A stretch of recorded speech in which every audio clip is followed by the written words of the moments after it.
Okay, guys, now we're going to go over the typical family life cycle transition points.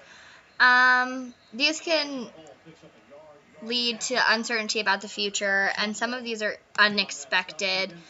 Some of the main and typical transition points would be a couple relationship becoming more committed.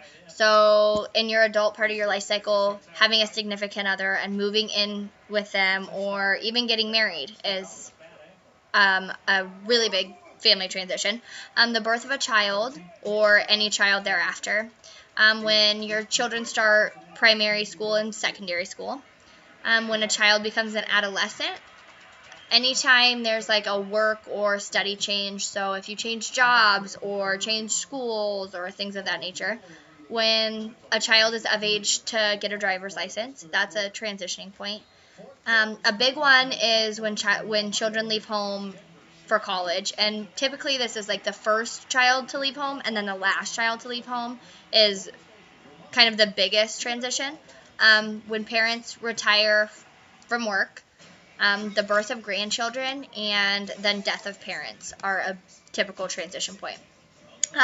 Each subset of the family life cycle also has their own transitioning points. So the stage of adolescent development involves immense physical, cognitive, and emotional changes for young people.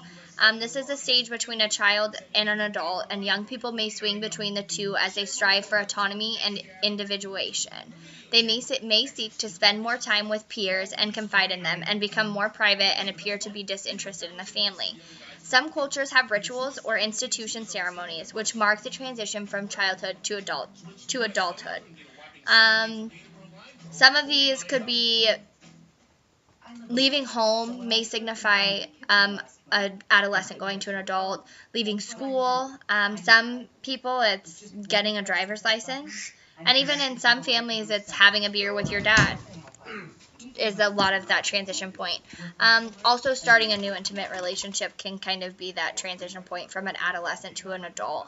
The process of separation between a child and a caregiver at the time of adolescence can be really difficult and empowering for the child and the parent. Both parties are called upon to cope with the changes and dilemmas involved in the separation. Teenagers inserting their independence can be really unexpected, and it can be a hard thing to deal with for a lot of families. A lot of the times parents are really underprepared for the changes that come with a child growing up, so this can be an interesting time in the dynamic. There's also a set of more unique transition points, and these are like the more unplanned transition points that I referenced earlier. A lot of the times these are unexpected, and they can really throw a wrench into the way a family works.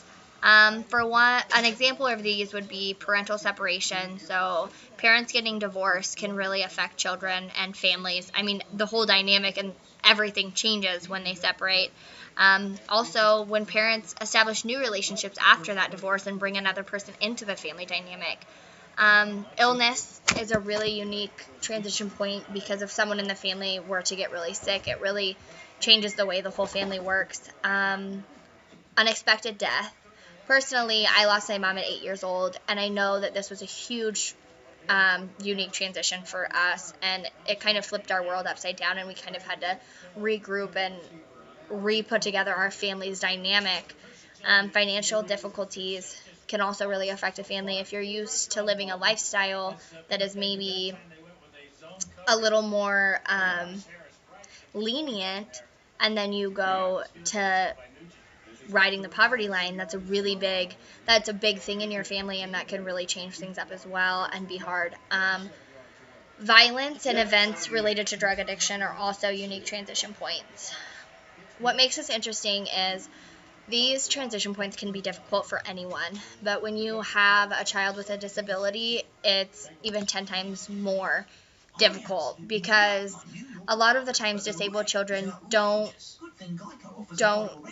know how to react to these kinds of situations, and they don't do as well with change.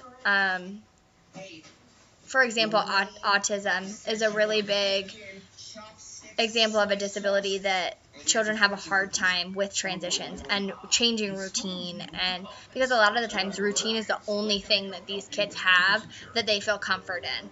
So during these unique transition periods, it's really important, if the child is in your SPED classroom, to really be there and try to talk them through the transition period. Try to make it as easy on everyone as you possibly can, and this includes giving the parents information that they could use. I think that by offering information and being aware that these things are going on, and the only way you can be aware of these transition points happening in these children's lives is by talking to them, talking to their family, and having a really good line of communication. And I think that about covers it.